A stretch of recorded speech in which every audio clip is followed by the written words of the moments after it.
এখন তো মেয়ের স্কুল নেই, তাই জন্য সকালবেলার দিকে যখন হাঁটতে বেরোই তখন যা সংসারে টুকিটাকি জিনিস লাগে সেইগুলো নিয়ে নিই প্রতিদিনই।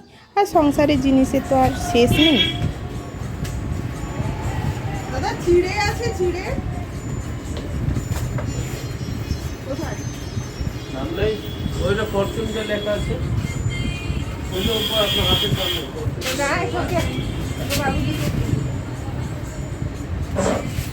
बापूजी के और 8 रुपया 7 रुपया। এখানে চিড়ে ছাড়াও আরও কতকগুলো জিনিস নিয়ে চলে এলাম ওই যেই কুর্তি বানায় ওই আন্টির বাড়িতে।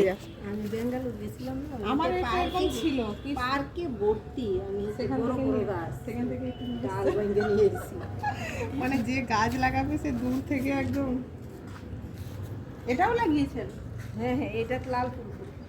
আচ্ছা, এটা লাল, এটা হচ্ছে এরকম, আর সেটা হচ্ছে সাদা। সেটা সাদা। আচ্ছা, এগুলো দেখি দিয়েছিলেন আন্টি?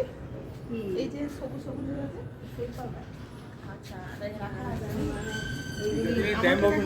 না না, এবার ওই আন্টির বাড়ি থেকে বেরিয়ে ফিরে আসার সময় দেখলাম ছোট আলু বিক্রি হচ্ছে।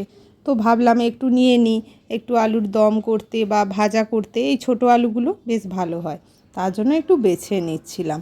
এখান থেকে বেরিয়ে আর কিছু জিনিস নেওয়ার আছে, নিয়ে এবার বাড়ি ফিরে যাব। বাড়ি গিয়ে তোমাদের সঙ্গে দেখা হবে।